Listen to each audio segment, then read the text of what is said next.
Une manifestation ce matin à Paris pour réclamer la libération d'une centaine d'artistes argentins disparus depuis 5 ans. C'est une manifestation organisée par l'Association internationale de défense des artistes, l'AIDA. Dominique Thiers. Où sont-ils? Où sont les 100 musiciens, poètes, cinéastes ou comédiens disparus, symbolisés par ces bannières peintes par des artistes français? Jean-François Kahn, vous nous avez amené aujourd'hui 2 invités, Claude Lelouch, Ariane Mouchkine, qui reviennent d'une tournée en Amérique du Sud où ils sont allés enquêter sur le sort de plusieurs artistes, de plusieurs dizaines d'artistes qui sont emprisonnés aussi bien en Uruguay qu'en Argentine qu'au Chili, Jean-François. Vêtus de noir, avec autour du cou une écharpe blanche, 5000 personnes marchent en silence, au rythme des tambours. Je crois qu'à partir de cette demande, à partir de ce besoin que les artistes qui sont isolés, je dis bien qu'ils sont isolés là-bas, c'était pour eux plus un réconfort, notre action. Je veux dire, on n'a pas fait une action précise. Que sont devenus les 15 000 Argentins dont on est sans nouvelles depuis le putsch du général Videla en mars 1976? Enlevés en pleine rue, arrêtés sur leur lieu de travail ou chez eux. Et en Argentine, dernier pays, vous avez aussi constaté que les artistes étaient, sinon les premiers, enfin alors, parmi les grandes victimes de la répression? Ils ne sont pas ni les premiers, ni les plus nombreux. Il y a beaucoup de journalistes, il y a beaucoup d'ouvriers, il y a beaucoup d'avocats, il y a beaucoup d'artistes. Allons-y, allons au moins d'abord leur manifester notre solidarité sur place, nous informer de ce qui se passe, comment est-ce que, disons, l'opinion internationale, des artistes et puis des artistes qui pourront alerter autour d'eux, comme ce que nous venons faire là, en quoi est-ce que ça peut les aider?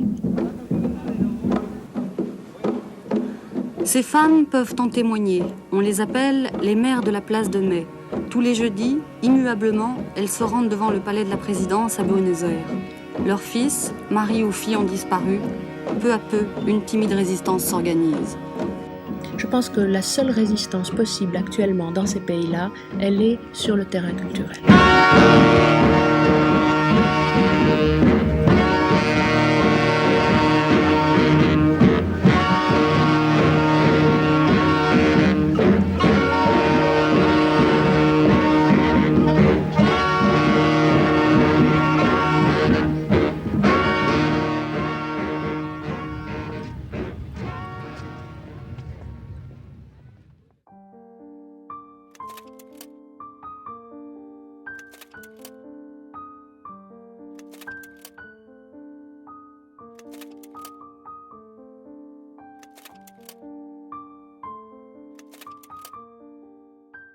Entonces, Ariane Mouchkine hizo un viaje con Lelouch, que es el cineasta. Se vinieron los dos para acá, para Chile, hicieron todo lo que tenían que hacer, hicieron una declaración bien fuerte antes de entrar en el avión porque sabían que los iban a echar después.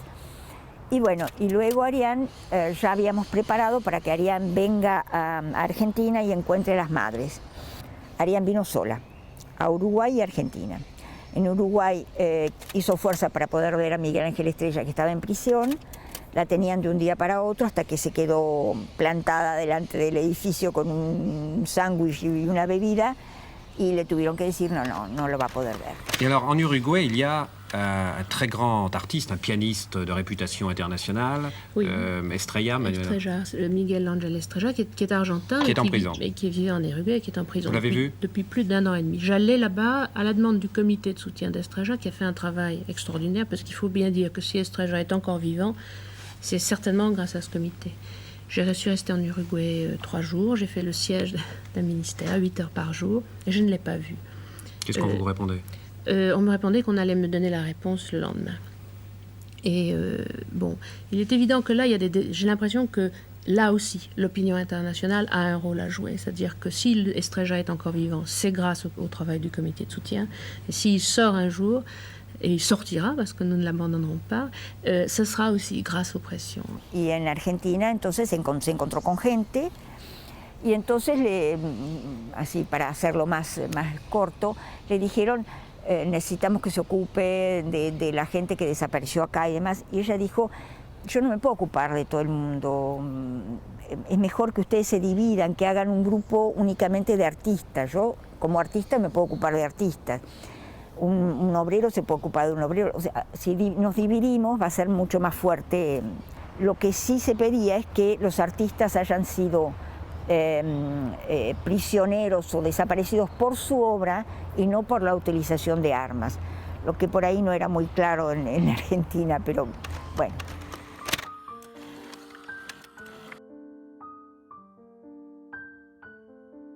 Investigaciones que indagaron sobre el movimiento de derechos humanos argentinos, sobre las prácticas artísticas de este movimiento, hicieron referencia a algunas acciones que desarrolló una asociación en Europa, una asociación que denunció desde allí las desapariciones en América Latina. Esta asociación se llamaba AIDA, Asociación Internacional de Defensa de Artistas Víctimas de la Represión en el Mundo.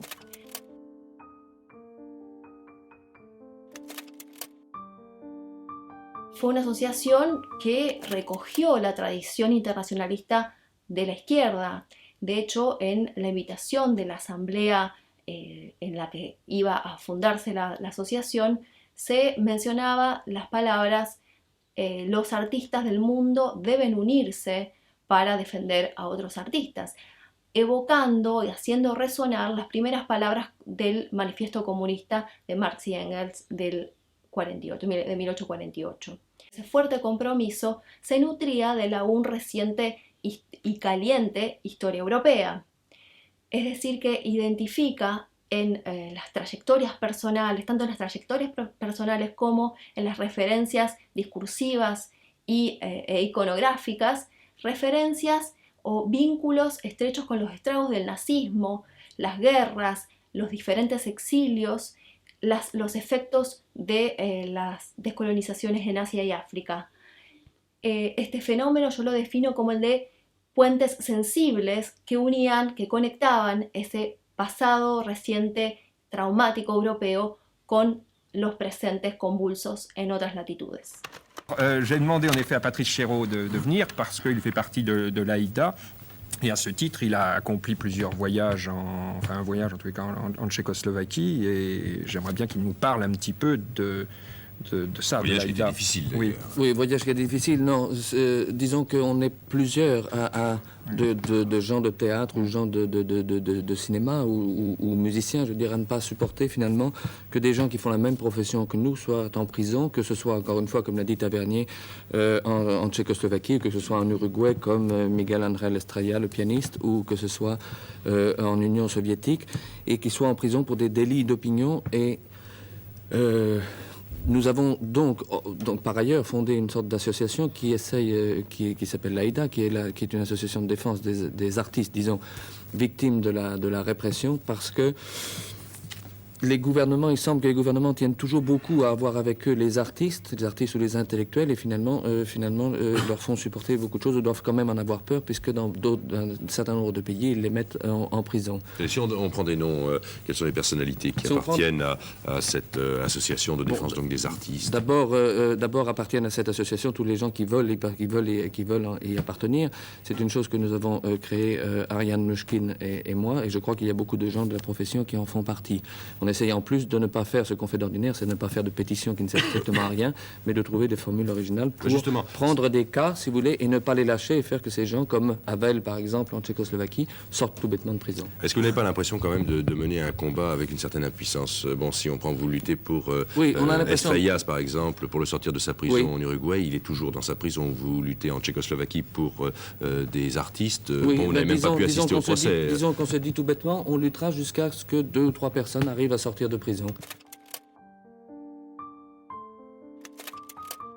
¿Cómo funcionaron estas redes transnacionales de denuncia de derechos humanos cuando las comunicaciones eran dificultosas tanto en términos tecnológicos como por la acción de la censura, de la represión y de la injerencia de los servicios de inteligencia de esos países?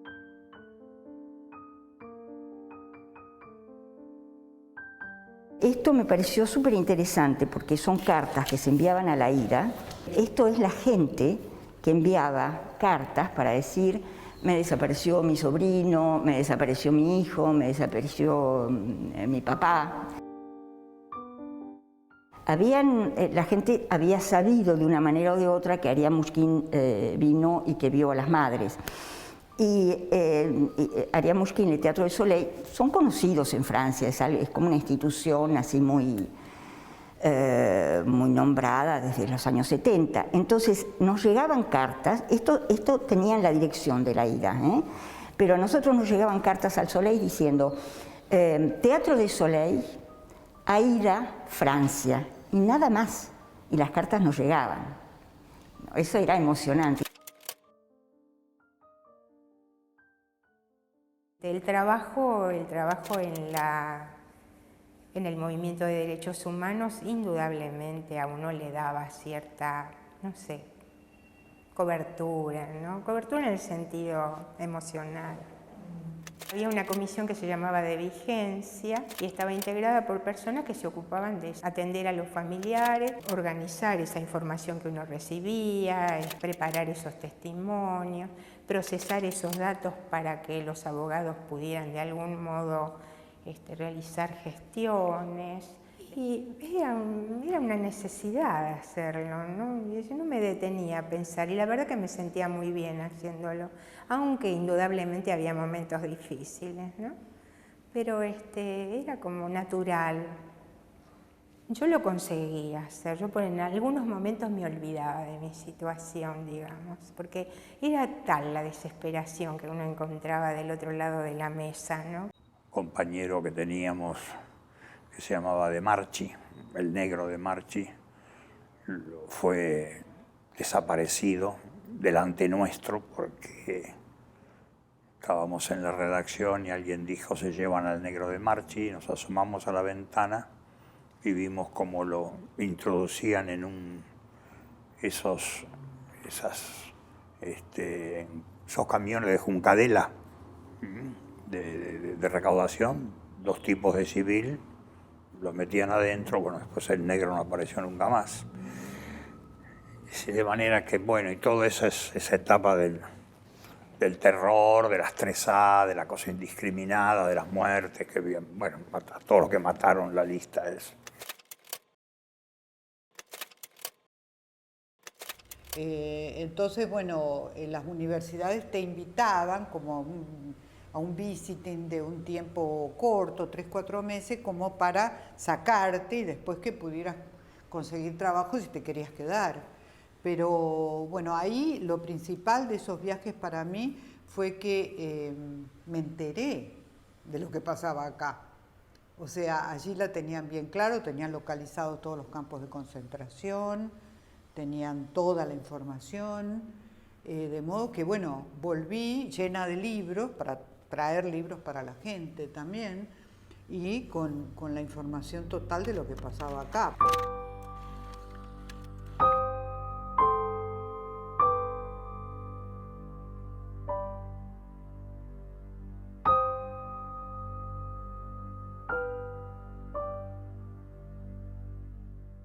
Yo llegué el 1 de junio del 76.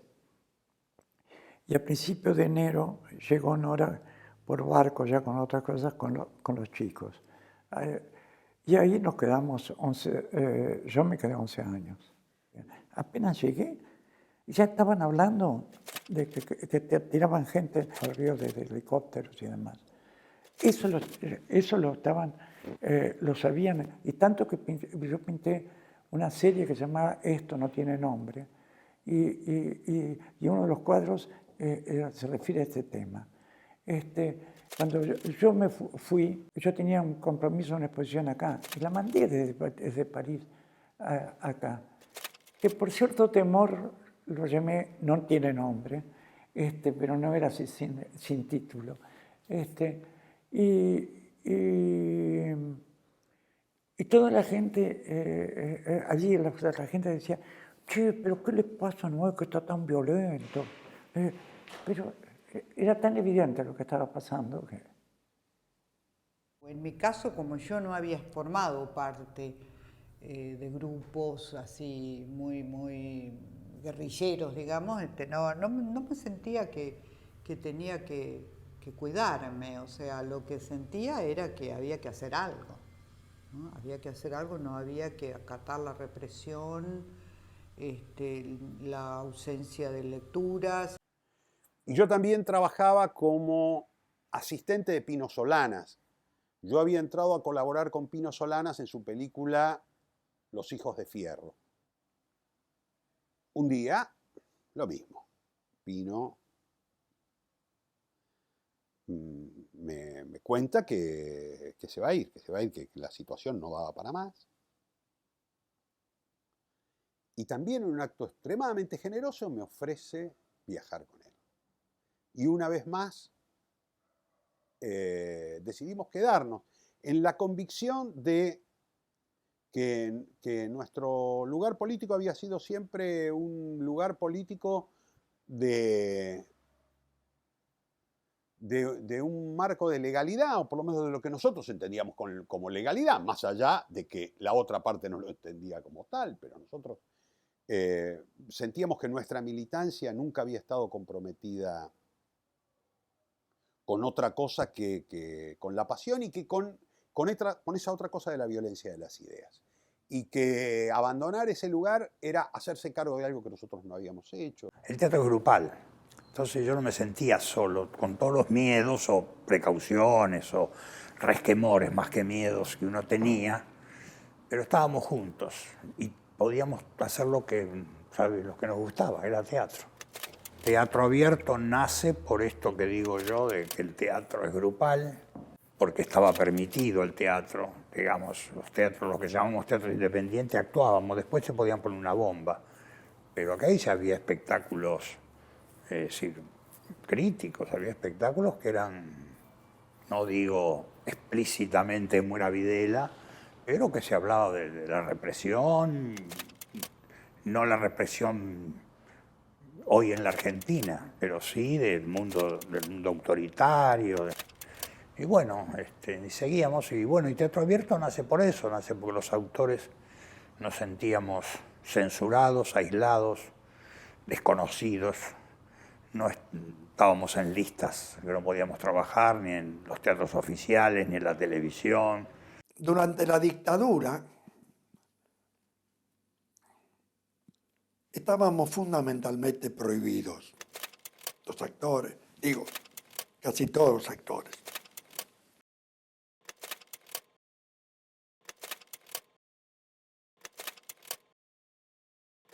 Y bueno, de ahí, de esta cosa, de esta especie de mundo de catacumbas que éramos en los teatros pequeños, nació esta idea que la tiró Osvaldo Dragón, porque estábamos todos furiosos, es decir, bueno, salgamos todos juntos al mismo tiempo, 21 autores, 21 directores, 21 obras, en un horario no convencional, en un mismo teatro, y así, bueno, después los torpes de los militares quemaron el teatro y y ahí nació Teatro Abierto, con la quema del Picadero.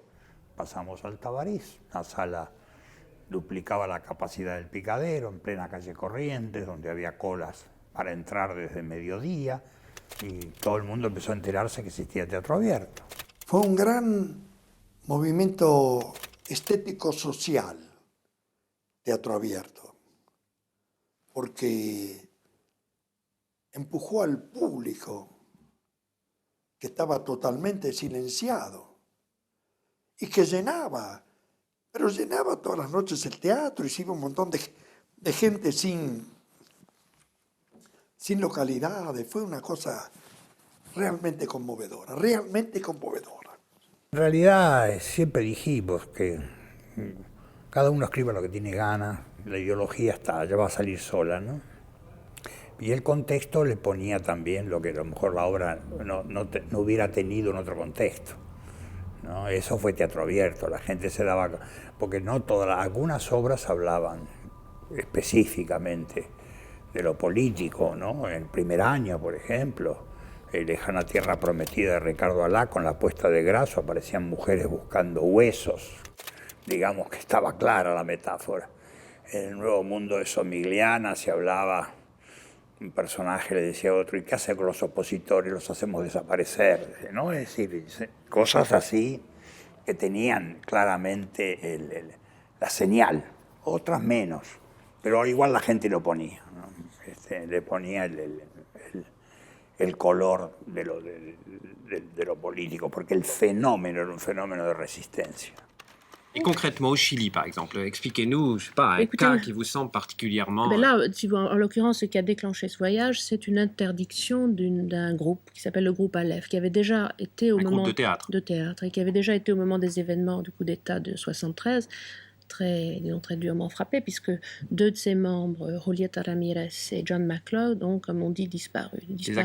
Des acteurs de ce groupe. Les 2 autres, Oscar Castro, qui est le directeur, et sa femme, ont passé 2 ans en camp de concentration et sont maintenant en exil. C'est eux qui nous ont alertés sur le fait que le groupe Aleph, qui avait essayé de reprendre ses activités... Malgré tout cela, maintenant, après donc plusieurs années après le coup d'État, avait été tout à coup de nouveau frappé par une interdiction. Claude Lelouch, est-ce que vous avez eu l'impression au cours de ce voyage de voir des portes s'ouvrir devant vous, ou est-ce que ça a été des portes fermées partout ? Écoutez, on a vu les portes de l'amitié, en tous les cas, qui s'ouvraient très, très largement. C'est-à-dire que les gens que nous sommes venus voir, c'est-à-dire tous ceux qui étaient censurés, tous ceux qui avaient besoin que l'on sache, qu'on connaisse leurs problèmes, nous ont accueillis d'une façon formidable. Je veux dire, on a pris conscience que notre voyage était nécessaire en les voyant. Maintenant, de l'autre côté de la barrière, alors là, l'accueil était plutôt froid. Est-ce que le ministre de la Culture du Chili vous a reçu? Non, il a refusé de nous recevoir. Il a refusé de nous recevoir, lui et d'autres. On a été suivis pendant tout notre voyage. On nous a fait savoir officiellement que si on faisait la moindre déclaration, on reprendrait le premier avion pour la première partance. C'est d'ailleurs pour ça qu'on a fait notre conférence de presse au tout dernier moment, avec un billet dans la main, pour être sûr, en tous les cas, déjà de prendre un avion qui nous convenait. Yo formaba parte de una asociación internacional de artistas que su tarea era solidarizarnos con los artistas en cualquier parte del mundo. Si las organizaciones francesas, si los distintos sectores de la sociedad francesa no tomaban a su cargo la lucha de los derechos humanos, argentinos evidentemente, la lucha por los desaparecidos, por los presos, por más empeño personal que uno pusiera, no dejaba de ser puro voluntarismo. De modo que el trabajo en la organización en la que yo estaba, que era el CAIS, nos dirigíamos, por ejemplo, por los desaparecidos o por los presos sindicales, a las organizaciones sindicales. En el caso de las mujeres, recurrimos a las organizaciones de mujeres, con los nombres. Y en el caso de los artistas, creo que la envergadura que tuvo la Marcha de la Ida fue que los artistas franceses tomaron a su cargo la defensa de los artistas desaparecidos o presos en la Argentina. Y se produjo una marcha que fue la que más gente reunió. La especificidad de AIDA frente a otras asociaciones humanitarias fue el defender casos de artistas que hubieran sido censurados, presos o desaparecidos, como en el caso de Argentina, por su acción creativa. Y además realizarlo a través de acciones que pusieran en juego la imaginación, que pusieran las herramientas de los artistas para hacerlo. La tarea que teníamos era de inventar grandes ideas para hacer movilizaciones públicas que llamaran la atención. Esto se practicó especialmente en la campaña por Argentina, en la campaña que defendía a los 100 artistas argentinos desaparecidos. Siempre nos ocupábamos de un caso, dijimos, nos ocupamos de un caso por vez. Bacla Babel, González Sousa, que era como más... Y acá era como un tumulto, había cineastas, había músicos, había actores, había directores de teatro. Y entonces dijimos, bueno, juntamos, a ver cuántos son. Y eran 100, después se volvieron 110, pero bueno. Entonces dijimos, bueno, los tomamos a los 100, sin hacer diferencia. 100 es como un número wow. Entonces decimos, bueno, nosotros que tomamos siempre caso por caso, esta vez hacemos 100 y metemos todos los artistas juntos. Además de acciones puntuales en distintas ciudades de Europa y Estados Unidos, se hicieron marchas en Dijon, en Ámsterdam, en París y en Ginebra, cada una de ellas con especificidades.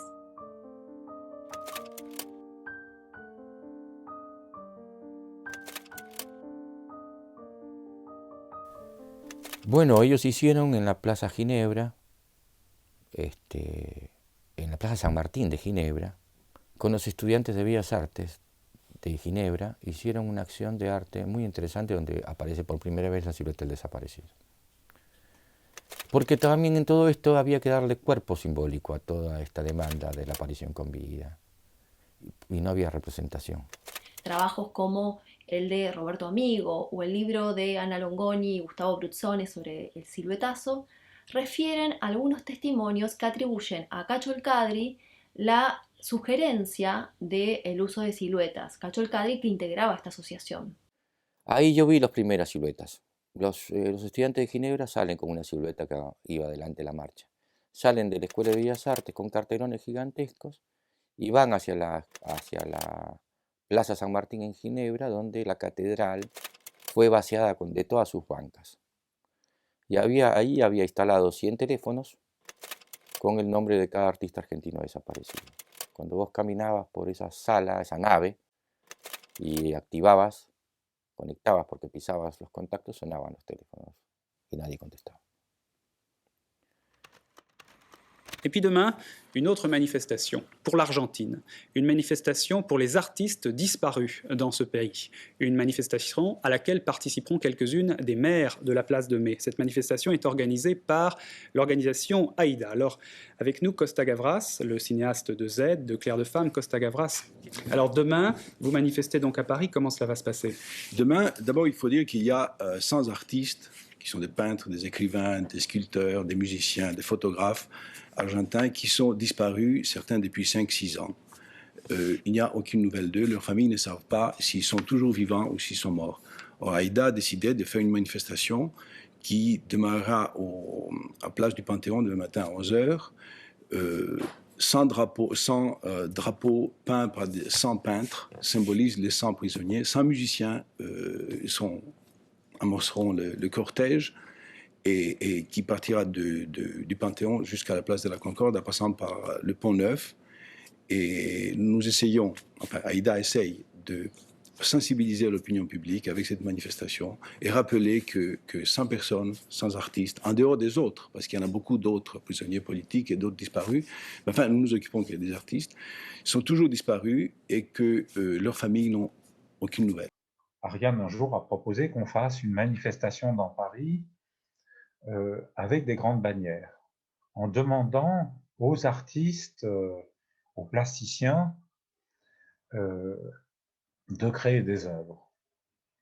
Et comme un peu près d'une centaine, si l'on prend si l'on attribue le mot artiste, ce qui est parfaitement légitime, aux écrivains, aux plasticiens, aux artistes interprètes, aux chanteurs, aux danseurs, etc., à toutes les personnes qui s'appuient sur la fiction et l'imaginaire pour produire des œuvres, il y avait près de 100 artistes qui avaient disparu en Argentine. Alors bien sûr, un principe qui ne nous a jamais quittés, c'est de dire que l'artiste par nature cherche à s'adresser à l'ensemble d'une population proche et à l'ensemble de la population de la Terre, et que donc nous emparer de la cause des artistes disparus en Argentine, c'était parler de tous les disparus. La idea era 100 grandes pinturas por 100 artistas argentinos desaparecidos. Se convocaron a 100 pintores y cada uno hizo telas que eran como velas de barco. Esas pinturas monumentales iban a llamar la atención de toda la gente. Pero como era invierno, había que convocarla con el sonido, porque en invierno, con frío, la gente no está en la calle. Había una asociación de músicos, de instrumentos de metal y con gente, siempre hay gentes amigas de conexión, nos dieron solidaridad y vinieron más de 300 instrumentistas. Y al principio no fue muy fácil, porque un pintor es alguien que trabaja, le gusta trabajar solo, está en su lugar, en su atelier, en su taller. Y entonces se decía, ¿qué es esto? Había uno o dos que, bueno, eran más abiertos para una cosa así, pero después, de a poquito, uno a otro lo fue trayendo, porque era como que, ¿cómo no voy a estar? Si hay fulano que está, tengo que estar yo. Así que después, al principio era dale, vení, y después era, no queremos, que ya hay muchas. Pero está escrito a mano, porque en la época se usaba mucho más la mano que los aparatos, y explica cómo hay que manejar cada bandera. Cómo no hay que manejarla para que no se caiga, porque las banderas tenían todas 2 metros sobre 3, entonces eran bambú, se montaba sobre un bambú que pasaba arriba de la tela, un bambú que pasaba abajo y un bambú central que lo sostenía.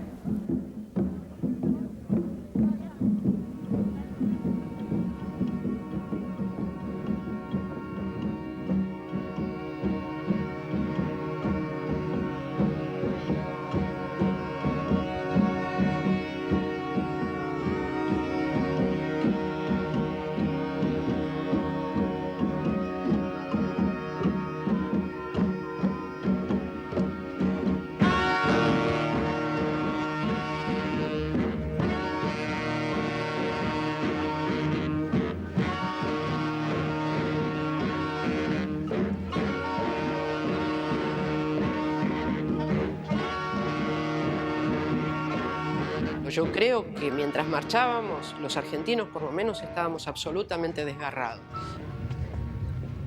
Y no podíamos dejar de pensar en todo lo que habíamos dejado en la Argentina. El gris de la ciudad y la emoción de sentir que por primera vez podíamos realmente movilizar mucha gente. Y sí, ese final de abrazos, como salió, aquí tiene la dictadura diciéndole todo lo que de este pueblo movió por ella.